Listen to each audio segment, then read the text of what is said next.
¿no? Que es que los especialistas y esta colaboración de la que hemos estado hablando durante todo el día, pues se ponga aquí un poco de manifiesto, pero en interacción, ¿no?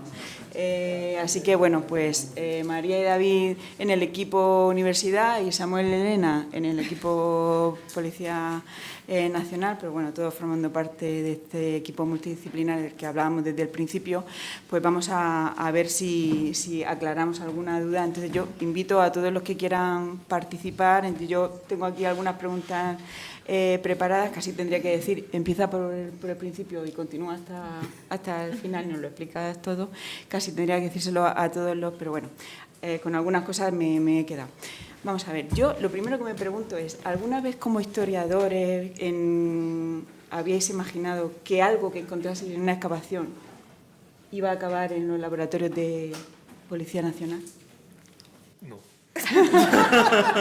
Directamente. Me lo imaginaba, pero tenemos un pacto en el que la respuesta no puede ser no o sí, hay que extenderse un poco.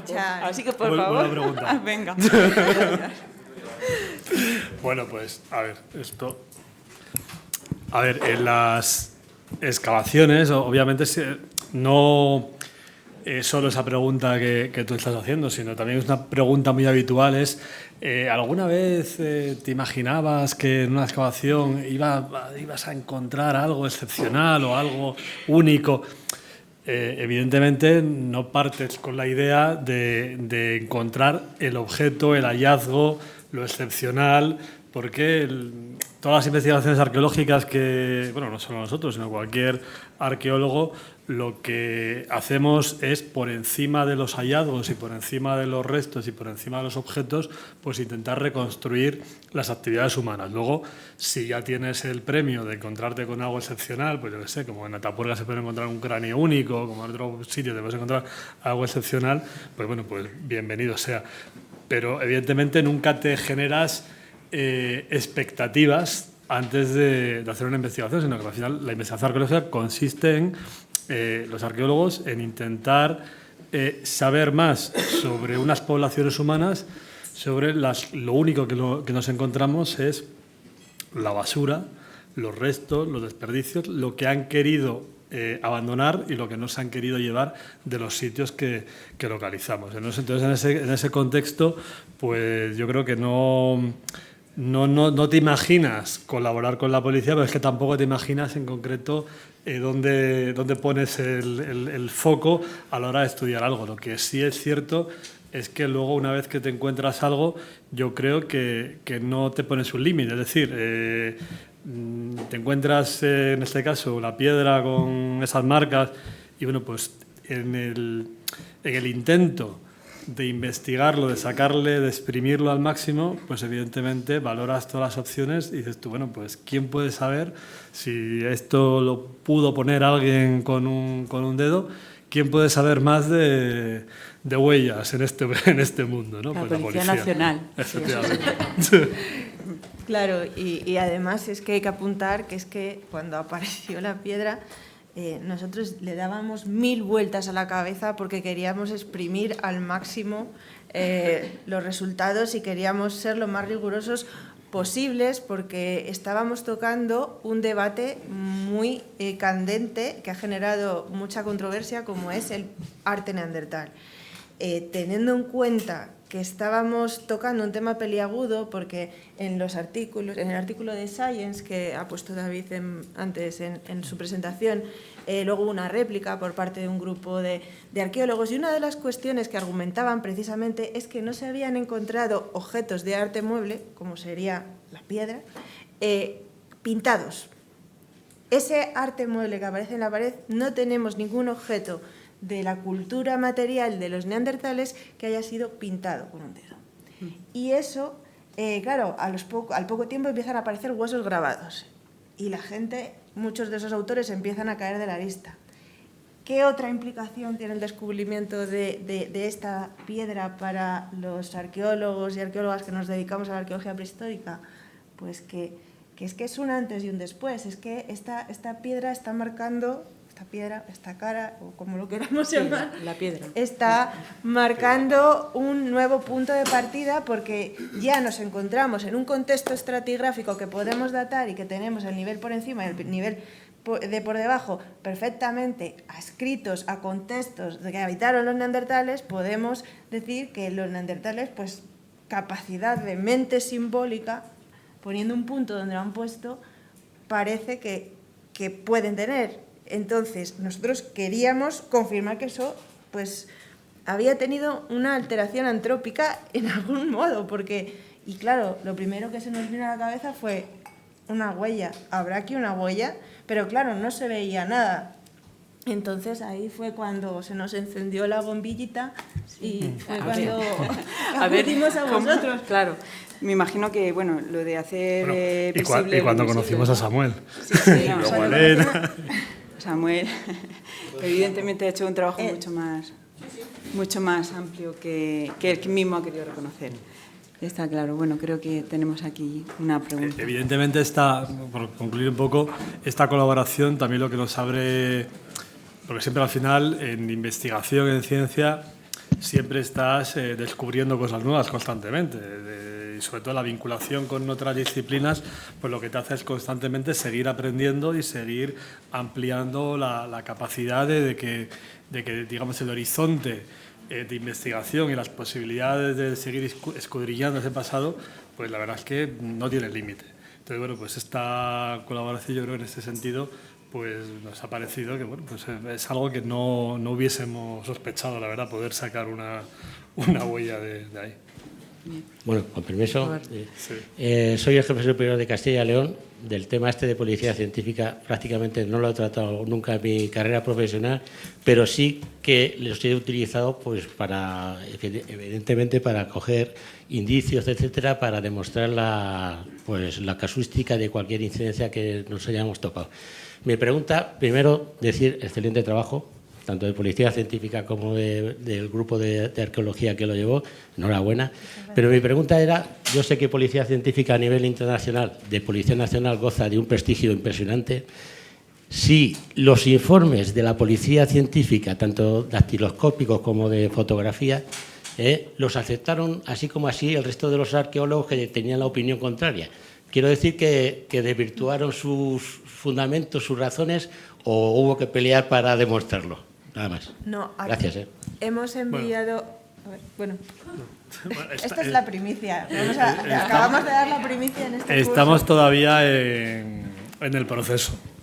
Sé que hay mucha pelea, Estamos todavía en el proceso de publicación de estos hallazgos, de esta investigación. Llevamos ya un año, más o menos, va a ser un año, a finales del mes que viene, del momento en el que hemos enviado esto a distintos medios científicos para que sean evaluados por otros investigadores y, bueno, pues se publique o se decida publicar. De momento hemos tenido alguna crítica, no por la investigación, porque evidentemente nadie puede poner una pega a la investigación que se ha hecho, sino por cuestiones que son más subjetivas, que es lo que traté yo de transmitir al principio de la charla, que es la dificultad de que la comunidad científica, en este caso los prehistoriadores, acepten si los neandertales tenían esa capacidad simbólica y si ese objeto es un objeto de arte o no. Esto, trasladando un poco al que está aquí, estamos hablando antes de Altamira. Hace 150 años, cuando se descubre la cueva de Altamira, lo primero que se dice es que es imposible que eso sea arte prehistórico porque está como si lo acabaran de haber realizado. Entonces, el criterio que se empleó no fue un criterio científico, sino fue un criterio de decir, bueno, esto es, estamos hablando de 1878, esto es imposible que los humanos de hace 20.000 años lo hubiesen podido realizar porque no tenían la capacidad.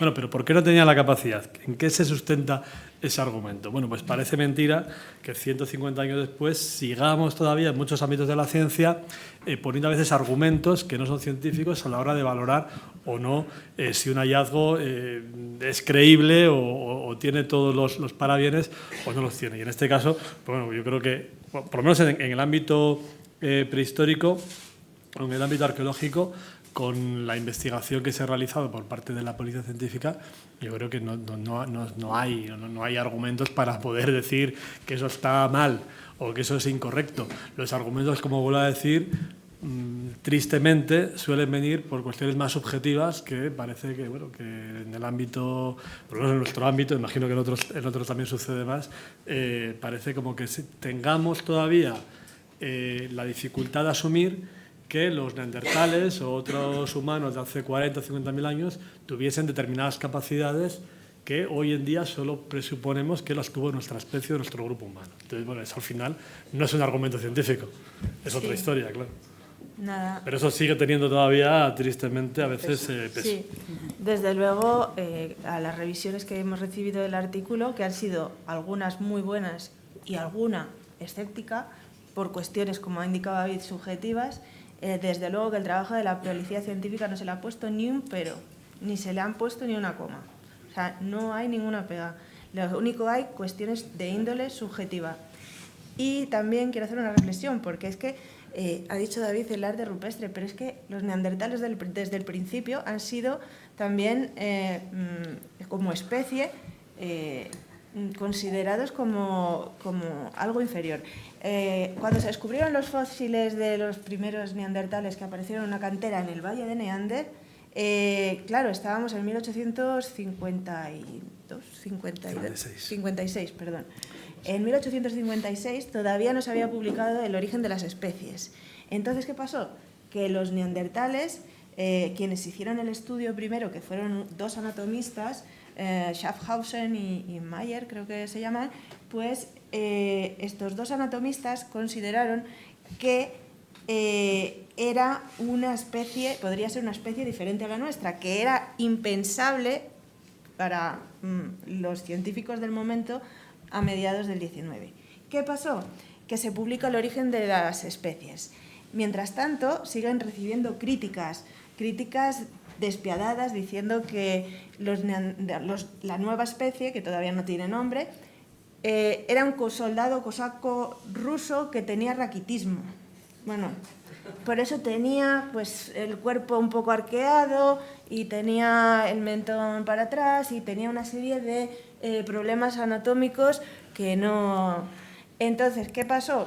Que ya una vez que se publicó El origen de las especies, la ciencia fue aceptando que los neandertales eran una nueva especie y en 1861 ya se definió la especie de los neandertales. Y en ese momento otros restos que habían sido recuperados pues, en Bélgica y en otros países europeos empezaron a sacar sus restos y decir, pues yo también tengo estos neandertales que habéis dicho que han salido en esta cantera del Valle de Neander en Alemania.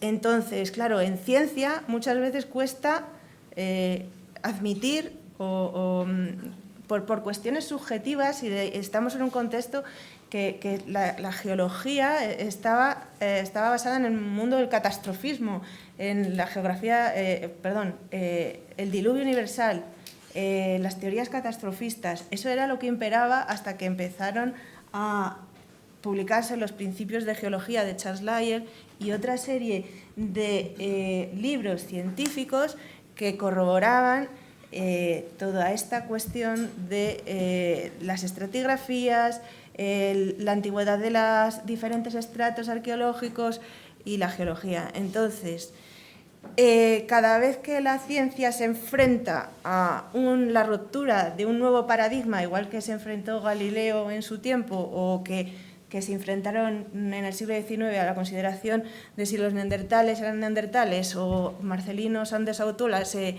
enfrentó al resto de la comunidad diciendo que si las pinturas de Altamira estaban hechos por cazadores-recolectores o no, pues cada vez que se intenta dar un pasito hacia adelante hay mucha gente reticente que le cuesta dar ese paso y aceptar algunas evidencias científicas. Bueno, no sé, retomando, yo estoy volviendo... Salvando las distancias con Galileo, sí, pero bueno, que... volviendo al momento yacimiento, a la prospección, al momento del trabajo y tal, cuando aparece el canto, y tenéis que...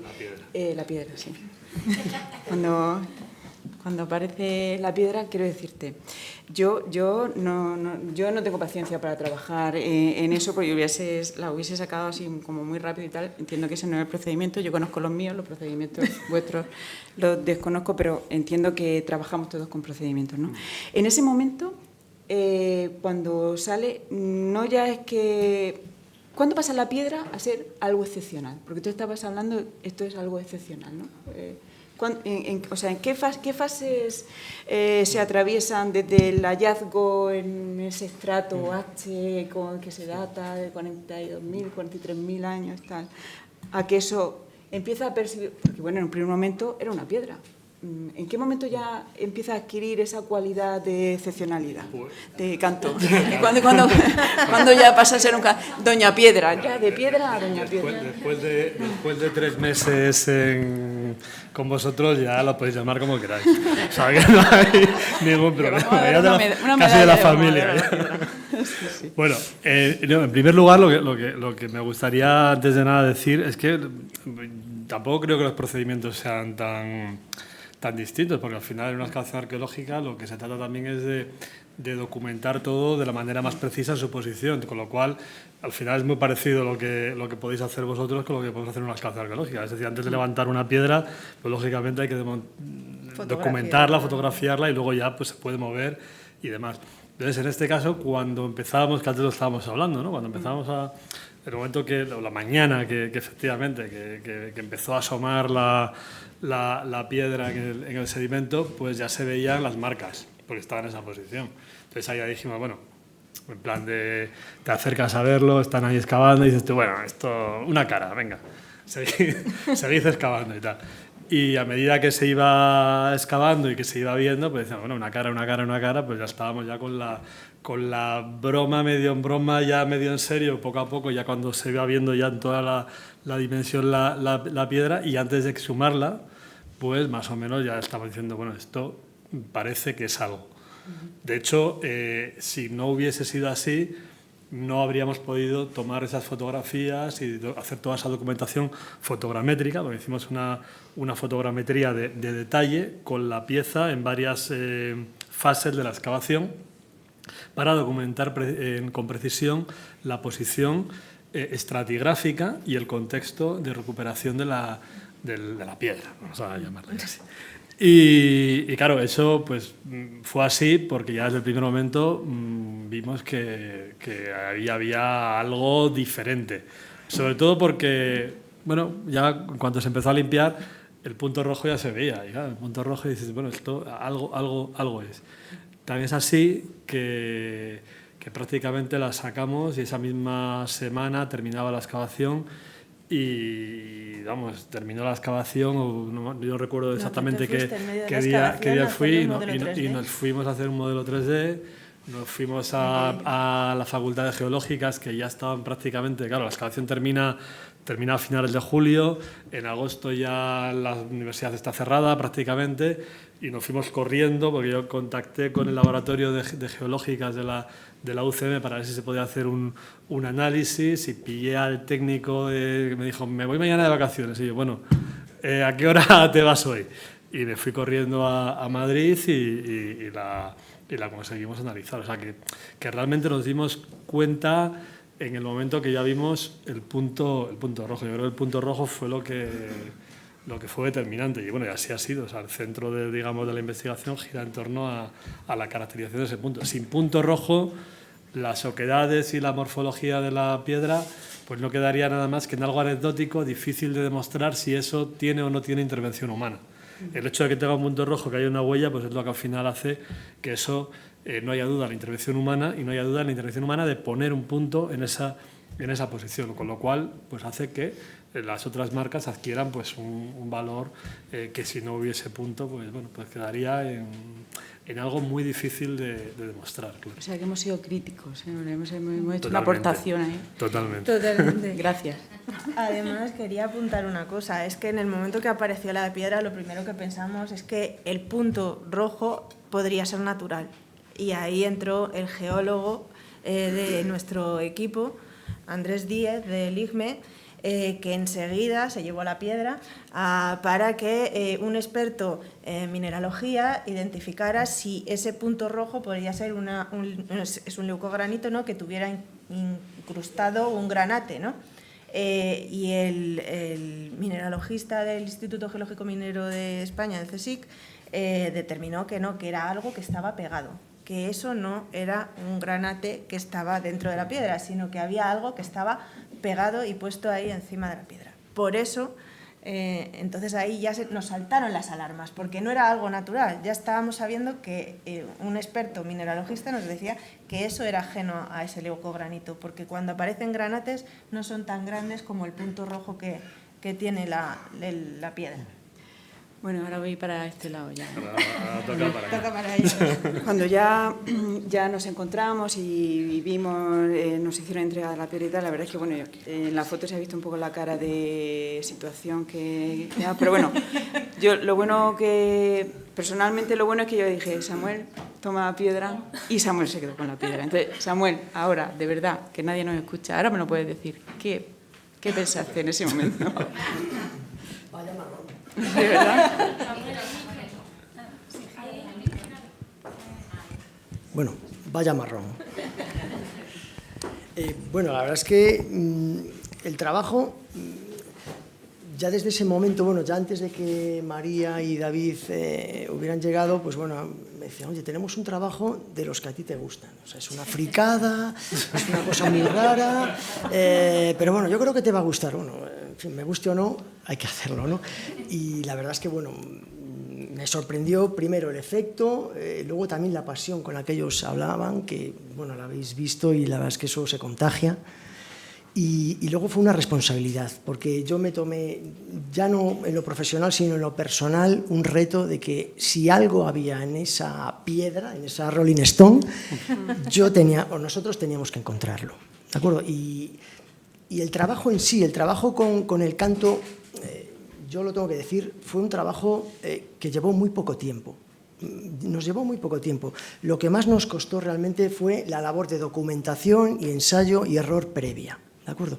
De lograr piedras similares, de documentarse para ver cómo el leucogranito reaccionaba a determinadas longitudes de onda. En esas longitudes de onda, cómo podía cortar la radiación incidente para documentar, en este caso, solo la absorbancia o la reflectancia. En fin, fue un trabajo en ese aspecto laborioso, muy gratificante. Si hubiera encontrado algo o no, la verdad es que para mí hubiera sido, tanto en lo personal como en lo profesional, muy gratificante, porque yo he aprendido un montón, ¿de acuerdo? Porque de ninguna otra forma yo me hubiera planteado pasarme 3 meses de mi vida fotografiando una piedra para ver si podía encontrar algo, ¿no? Pero yo recuerdo que, en fin, muchas veces estas colaboraciones te llevan a caminos insospechados y a lugares que uno no se plantea. Yo tengo ahora, tenemos en el laboratorio pues un libro que acabé encontrando de segunda mano, datado en 1903, que realmente el libro, de hecho, está en alemán. Bueno, me llevó bastante tiempo poder entender eso, pero que, bueno, trata sobre la fluorescencia de minerales. Entonces, pues yo me tuve que leer, nos tuvimos que leer ese libro para ver exactamente a qué longitud de onda, en este caso el cuarzo, el feldespato, el óxido de hierro, podía llegar a emitir una fluorescencia. Luego, la verdad es que no valió para nada. No, pero bueno, es tiempo, son semanas, son meses que estás, bueno, trabajando, haciendo prueba y error, prueba. Yo recuerdo que cuando estábamos allí en el laboratorio, el canto rodado metido en una urna que le hicimos exproceso, una urna más preciosa, que, bueno, por todos los lados le puse no tocar, o sea, por si había alguna duda, y yo recuerdo que, bueno, cada 2, 3 semanas, al principio era cada día, luego ya se fue espaciando más, pues venía la entonces jefa de sección, o Silvia, la comisaria, y me decía, Samuel, ¿cómo va la piedra? Y decía, va bien. La piedra va bien, pero claro, Y solo decía eso, ¿eh? Solo Sin decía más, eso. no se Va bien, entendía va bien. más. Y, bueno, No, la piedra va bien, la piedra está ahí, no está deteriorada, tiene buen color, bien, se mantiene. Si está para la sana, edad que tiene se conserva perfectamente. excelente. Y claro, yo recuerdo que una vez dice, pero me dice Pilar, pero es que si la piedra está ahí y te llevamos aquí viendo un mes que no has tocado la piedra, no, pero estoy leyendo esto. O sea, y realmente el trabajo en gran parte, nuestro trabajo en la localización de vestigios versa precisamente en documentarse para ver en qué superficie y de qué modo podemos inducir una reacción. Y en este caso, pues la verdad es que ha sido, como digo, no porque estén aquí, para mí, para nosotros, yo creo que un regalo poder colaborar en un estudio, tenga al final pues el resultado que tenga, se publique, no se publique, llegue a buen puerto, no llegue a buen puerto. El trabajo está hecho, el trabajo está hecho, tanto por vuestra parte como por la nuestra. Y en ese aspecto solo podemos estar agradecidos. Bueno, la verdad es que, además de lo que dice Samuel, o sea, en el primer momento en el que se hizo la entrega a Samuel, los de identificación no sabían nada, porque dijimos, ¿pero qué les vamos a decir? Que tenemos una piedra, que vamos a ver si debajo de eso rojo a lo mejor hay huella o no hay huella. O sea, ellos llegaron, después de 2 meses que tuvo Samuel privativamente la piedra, fue cuando dijimos, oye, que ha salido, que ha salido, pues, después del trabajazo y tal, que ha salido. Y entonces en ese momento ya fue cuando introdujimos la variable identificación en el contexto. A mí, Elena, me llama la atención, no. Yo sé que vosotros sois muy precisos, hay que ser preciso. El lenguaje técnico existe porque hay que ser muy ajustado en la aplicación de la terminología, cuanto más cuando se está hablando de un procedimiento de trabajo y de identificación o no identificación. Entonces yo creo que hay que ser muy preciso.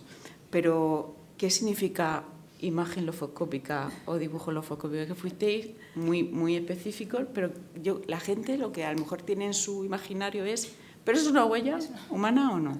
¿No? Entonces, ahora que tampoco nos escucha nadie, pues, por favor, tiene la opción de... Bueno, utilizamos ese término porque quizás es un poquito más técnico, pero se puede utilizar como sinónimo de huella. Simplemente lo que queríamos decir que efectivamente esa imagen, ¿no? Lo que estábamos viendo es que era una impresión de crestas epidérmicas, que es lo que significa la palabra lofos, crestas. Entonces... Bueno, que en el informe está tan... La verdad es que el informe es precioso y merece la pena leerlo. Bueno, la verdad que tanto el paper que yo he leído vuestro como el de identificación, el de Samuel también, lo que pasa es que no entiendo absolutamente nada. Solamente entiendo la primera palabra que pone metodología. A partir de ahí, todo lo demás ya es una secuencia de expresiones que son tan técnicas que la verdad es que es complejo seguirlo si no eres especialista específicamente en fotografía. Y otra pregunta, Elena, que a mí es que me llama, sí. Esto de, ¿se podría saber si es de un hombre, de una mujer, la edad, si es de mano derecha? Determinación de mano y dedo, había una asignatura que se llamaba así, determinación de mano y dedo. A ver, se podría saber. El problema es esa diferencia temporal. Normalmente cuando haces ese tipo de inferencias o estimaciones, claro, lo que tienes que hacer es, tu muestra de estudio la tienes que comparar con una población de referencia lo más próxima en tiempo y en espacio. Entonces, claro, aquí también venía el problema, ¿no? Que nosotros solo podíamos comparar todos los valores que obteníamos con los estudios más completos, que eran los que se realizan en poblaciones actuales. Claro, aquí, ¿qué sería lo ideal? Y esto le va a encantar a Samuel, que se encontraran muchas más piedras. Me da igual, piedras o huellas impresas en cualquier tipo de soporte, porque de esta forma, claro, podrías ver la dispersión, ¿no? De esas medidas que se toman y entonces estadísticamente lo podrías separar en grupos y ver si se pueden separar por hombres, por mujeres, incluso por edad. Pero claro, la limitación que tenemos ahora es ese tiempo, porque bueno, tenemos valores para las poblaciones actuales españolas. Entonces, claro, como curiosidad sí que se puso en el informe que, por ejemplo, el corte, ¿no? Para establecer si era un hombre o una mujer en población española, eso sí, claro, como hemos explicado, ese gradiente topográfico. Claro, no es lo mismo si mides el lado radial, por ejemplo, que el cubital. Entonces, aparte de lo que he dicho, de esa proximidad espacial y temporal, tienes que utilizar siempre la misma metodología y siempre utilizar la misma zona que se ha medido, porque al haber esas variaciones, lo único que, claro, en este caso podemos conocer la variación que hay en poblaciones actuales, que las hay. Por ejemplo, la población española, las medidas que se han encontrado, pues mira, son más próximas a lo mejor con las argentinas. En cambio, con poblaciones indias, con poblaciones de Norteamérica, pues son distintas. Nosotros tenemos densidades más elevadas y eso te haría cambiar los puntos de corte. Entonces, por ejemplo, aquí en población española, el corte lo podíamos situar en 14 crestas, ¿vale? Que en ese caso sí que se saldría varón. Pero como utilices otro corte ya... Entonces, no es muy fiable hacerlo. Y lo mismo pasa con la edad. Lo que pasa es más complicado. También, digamos, hay puntos de corte para establecer la edad. También depende del trabajo, pero bueno, lo que suelen utilizar es el tamaño de 0,37 milímetros para distinguir, por ejemplo, las huellas de un niño de un adolescente. O, por ejemplo, medidas superiores a 0,52 milímetros se han visto que es más frecuente que sean de varones adultos. Entonces, bueno, ahí es más difícil, ¿no?, separarlo en grupos, pero bueno, esas diferencias niño, adolescente, adulto, pues sí que están. Y en cuanto a la mano, pues... A ver, también hay metodología, pero claro, todo basado en estudios poblacionales actuales. ¿Qué se mide, por ejemplo, para saber si es de una mano derecha o izquierda? Por ejemplo, las figuras que se forman en ese dactilograma. Por ejemplo, en la mano derecha pues sabemos que son más frecuentes los sinistrodeltos, en la izquierda los destrodeltos. Por ejemplo, con cada figura hay metodología. Por ejemplo, con los adeltos se miden las pendientes son métodos que se llaman recta de ajuste, o mides la pendiente y sabes que si cae hacia un lado pues es más frecuente la mano derecha, si cae hacia el otro es la mano izquierda. Y bueno, cada figura tiene su metodología, entonces bueno, puedes hacer una estimación, pero todas esas estimaciones siempre están asociadas a un porcentaje de fiabilidad. O sea que entonces, necesitamos es complicado. más piedra. Más con piedra. más huella. Lo ponemos ahí. Hay más yacimiento, Donde sacar más piedras. No sé, Pero para darle piedras a Samuel. Nos pondremos a ello a partir de ahora.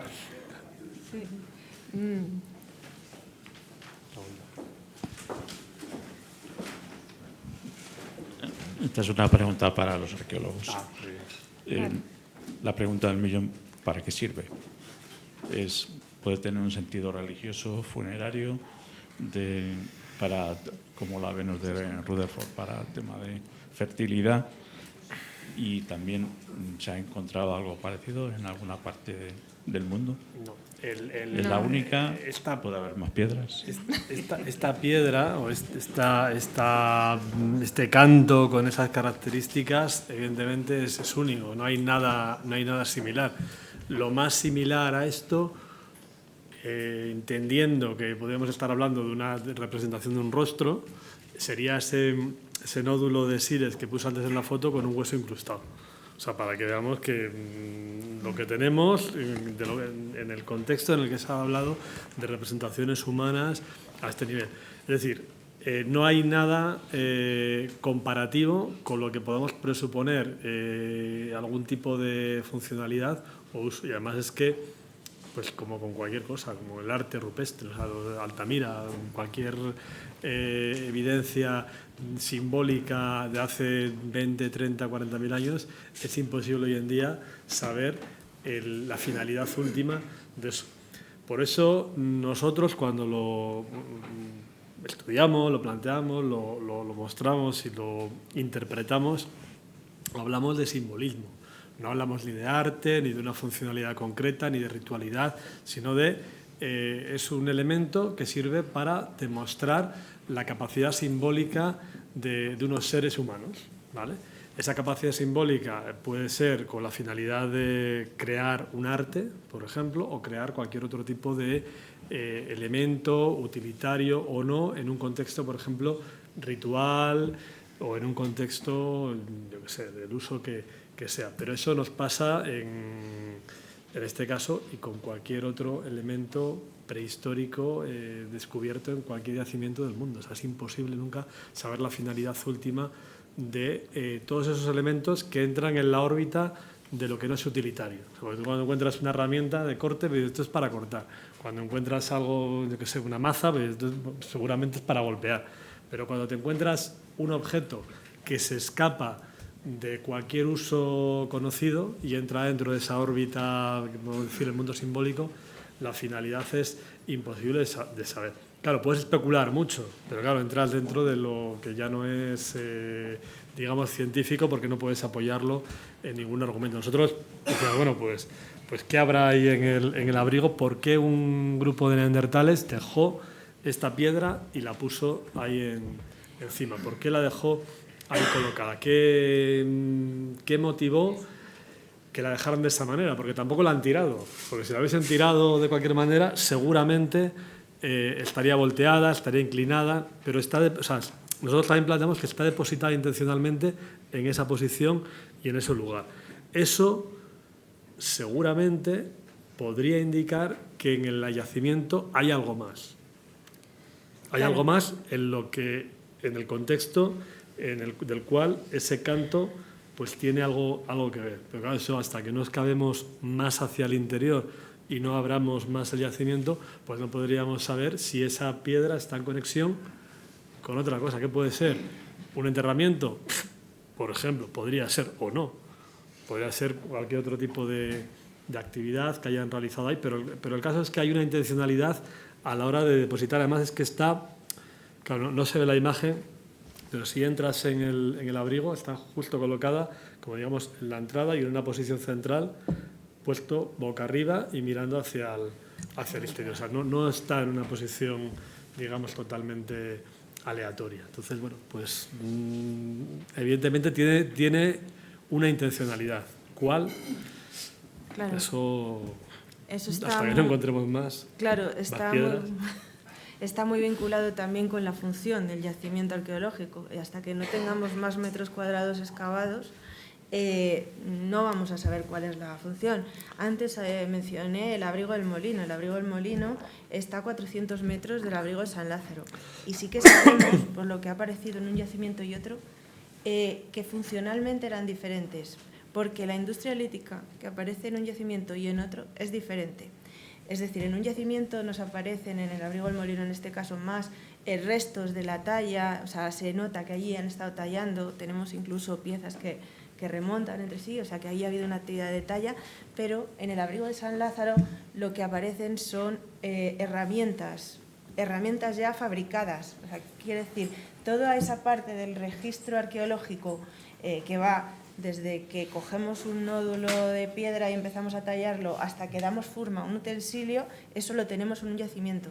En el abrigo de San Lázaro también hay restos de talla, ¿no? Pero hay muchas más puntas de flecha, para que nos entendamos, puntas musterienses, que son las típicas de los neandertales, en el abrigo de San Lázaro que en el abrigo del Molino. Y son dos yacimientos que están a 400 metros.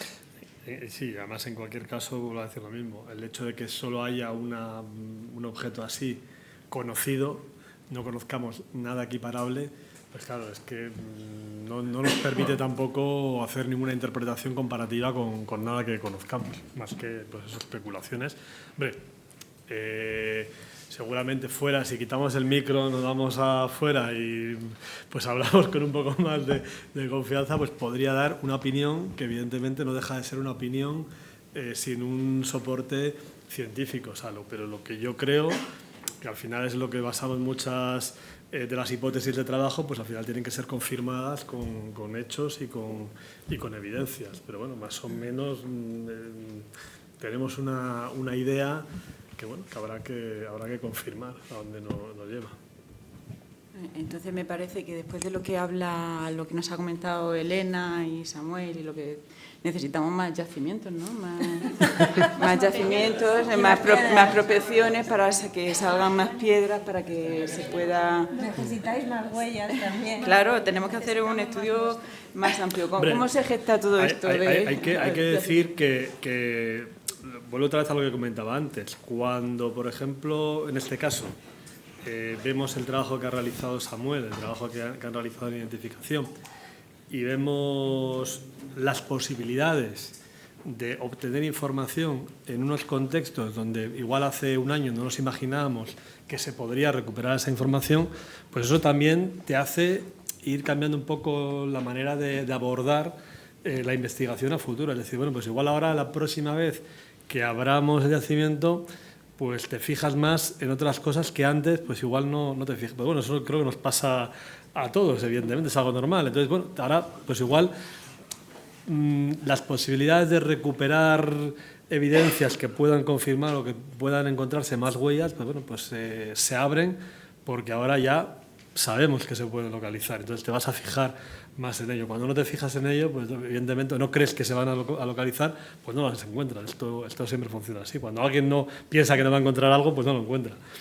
O sea, que más o menos yo creo que funcionamos. Estábamos hablando antes, ¿no?, de parecido. procedimientos de forma parecida, porque nosotros en el escenario hay como un aprendizaje activo sobre esa escena. No solo sobre esa escena, sino aprendizaje que te llevas para la siguiente escena en la que hay que trabajar. No sé si hay alguna otra pregunta por ahí, ¿sí?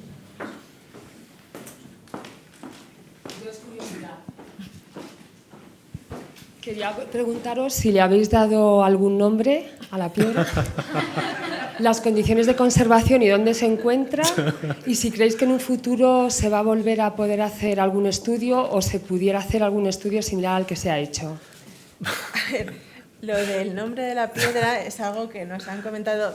Al poco de salir la piedra, claro, nosotros tuvimos que notificar a la Junta de Castilla y León, vinieron de Valladolid a ver la piedra y nos propusieron un nombre, pero no nos ha convencido. Esto hay que darle un nombre, precisamente. Esto tiene que tener un nombre. Sí, porque en Atapuerca todo le ponen nombre y tenéis que ponerle un nombre. Y nosotros, la verdad, que no nos nos propusieron un nombre, pero no somos nosotros muy de llamar a las piedras por otro. Y además nombre es que. Pero bueno, sí. Lo decimos. No. No. Eso queda en privado. Pero sí, la respuesta es sí tiene nombre. Tiene nombre, pero fuera de la órbita muy privada no sale. Y luego el tema del dónde está el canto, pues está en la universidad. Antes estaba... procuramos que no se mueva mucho, más de lo que se ha movido ya, pero está en Madrid, está en la universidad y su destino final, en cuanto esto sea publicado y se presente ya oficialmente, es el Museo Arqueológico de Segovia. Claro, donde esperamos que ocupe un lugar relevante. Sí, de hecho la Junta tiene previsto, para cuando se publique el artículo por fin, hacer una exposición de pieza única. O sea, que está todo contemplado, pero claro, todo esto depende de las publicaciones científicas y de todo. En cuanto a las condiciones de conservación, pues claro, esa vitrina en la que en el futuro esté ubicada en el museo, pues tendrá unas condiciones de humedad y de ambientales que las fijará la restauradora del museo, la especialista del Museo de Segovia. De momento está custodiada en la Universidad Complutense y no descartamos en el futuro que se puedan hacer cosas. Para nosotros esto ha sido una grandísima y maravillosa noticia y sorpresa, y esta colaboración nos ha abierto una nueva vía de investigación, que es la arqueología de lo no visible o de lo invisible. Sí, lo que no ha dicho antes Samuel ni ha dicho Silvia es que estuvimos 2 meses mordiéndonos las uñas, claro, estuvimos 2 meses en vilo, totalmente esperando hasta que nos avisaron de, bueno, podéis venir aquí a ver que tenemos algo y tal. Realmente, a las 2 semanas al mes yo ya le comuniqué que ahí había algo y que se podía fotografiar. Lo que pasa es que quisimos mantener un poquito la tensión dramática. Claro, totalmente. Se mantuvo totalmente. Sí. A María solo le escuchábamos. Samuel no ha escrito. Ya. Yo veía que me mandaba mensajes, lo dejaba en leído y no le contestaba, precisamente para mantener esa tensión. Vamos, no nos ha dado un ataque de ansiedad o de pánico porque... Bueno, queríamos evidentemente entregar un trabajo ya final, con la mejor fotografía posible, muy peinada, aplicar todos los algoritmos conocidos y desconocidos y sobre todo aplicar todas las las técnicas que en ese momento estábamos aplicando al escenario. De hecho, yo cuando vinisteis a Por la Piedra dije, hemos aplicado lo que tenemos y lo que no tenemos, porque incluso solicitamos colaboraciones a empresas que tenían determinados dispositivos ópticos de los cuales en ese momento carecíamos, pues para tratar de exprimir lo máximo la información que pudiera aportar el vestigio. No lo toméis como algo personal. No, lo hace siempre, no solo con la piedra. O sea, lo de mantener la tensión dramática, quiero decir, tenemos que ir, o sea, lo de... ¿Nos quieres dar ya el informe? ¿Nos lo puedes mandar? Que estamos ahí sosteniendo... el caso es que Pilar y yo, Pilar es la actual jefa de servicio, entonces jefa, nos turnábamos para ir a hablar con Samuel. Porque, no, es porque sabían, a ver, en serio, él sabía, nos costaba que estaba trabajando y que estaba trabajando sobre la piedra, pero claro, algunas veces dice, ¿qué estás haciendo con la piedra? Y decía, no, con la piedra no, y estaba leyendo. Y entonces, claro, nosotros sabemos que tiene que ser así, pero a nosotros también nos puede la curiosidad, ¿no? Y nos puede querer saber sobre un asunto que se sale de nuestra órbita rutinaria, de nuestra rutina habitual, ¿no? Entonces, es verdad que algunas veces decía, Pilar, ¿le has preguntado a Samuel? Sí, bueno, le pregunté ayer y digo, bueno, voy a esperarme un poco todavía para volver a preguntar. Ahí nos turnábamos tal. Y ya cuando por fin nos dijo, no, pero ha salido algo, pero ahora hay que documentarlo, dijimos, bueno, pero ha salido algo, que era un poco la inquietud, ¿no?, primera de todo esto. Así que bueno, que no lo toméis como algo personal, que es la forma habitual. Al contrario. Y bueno, yo no sé si hay alguna otra pregunta, si no, yo hago una última pregunta. Si queréis manifestar algo antes de que acabe, pues, tal. Si encontraseis otra piedra, ¿nos la volveríais a entregar? Claro. O sea, esto es una encuesta de satisfacción al cliente, ¿no? Totalmente.